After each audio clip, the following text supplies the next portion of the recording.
What's going on, internets? Jesus loves you. My name's Cody, and this is the Christian News Show we do on Tuesdays and Thursdays with GeeksUnderGrace.com. And we're going to get right into the news, starting with something that's definitely a little different. There's this church in Florida called Calvary Orlando. It's part of the Assemblies of God Church. And apparently this church is doing very well, has a bit of money, plans on spending it. And of course, they could have sold the church building, started anew, had a whole new facility. Instead, they decided they were going to keep the building that they had, kind of renovate that one, and then around it, build a 250-room hotel, 400 apartment units. And because I'm a terrible human being, at first I wanted to make fun of this a little bit. Like, your church needs hotel rooms, are you renting a church or a resort? But think about it, if you take these 400 apartments and you turn them into a church community, I mean, really, it's kind of how the early church started, only on a much grander scale. What you'll see in Acts is these Christians would go to the temple, but church was very much at home as well. You got to think about how hard travel was, so everything was very close-knit. So I hear this and I honestly think it's kind of cool. Depending on the cost of one of these apartments, kind of what the purpose is for as well, because maybe it is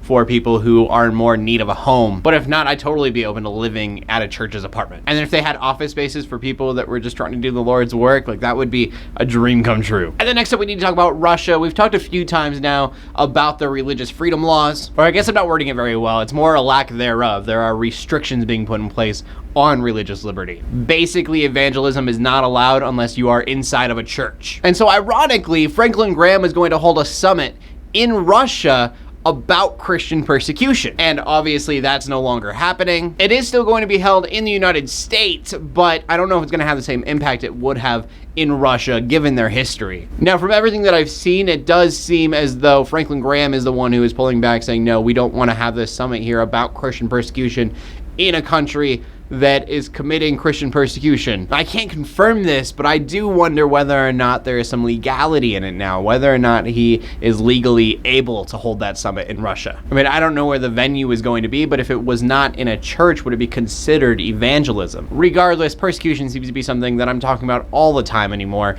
and that is just because that is what the news is about right now. And Christian persecution has always been a thing, but it has become so much bigger over the few years that I have been doing this show. So prayers out to Russia or any Christians who are being persecuted, because our next story isn't any better. Our next story is about Boko Haram. We've talked about them over and over again. So far, Boko Haram has just been basically about themselves. They've had a very join us or die attitude, and so in the crossfires, obviously Christians have been persecuted there as well. Many, and I mean many of them, murdered. Well, now Boko Haram has this new leader, and with this new leader comes this new directive. It is literally focus on the killing of Christians specifically. Go out, kill as many Christians as possible. The way they said they're planning on doing this is by setting up traps in churches and then blowing them up. So prayers out to Christians in Nigeria, because a terrible situation has gotten even worse, even though they didn't think that was really possible. And also prayers out to the Nigerian government that they figure out how to deal with this. If you didn't want to call it genocide before,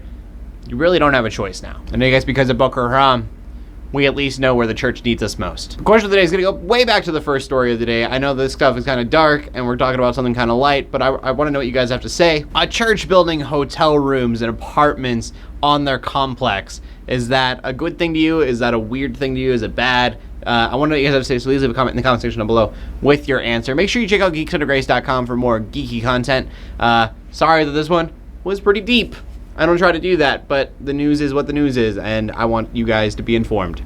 So, my name's Cody. I'm bringing you Christian news every Tuesday and Thursday with GeeksUnderGrace.com. In closing, let the haters hate, let the critics brains, everybody subscribe. I will see you later, and God bless.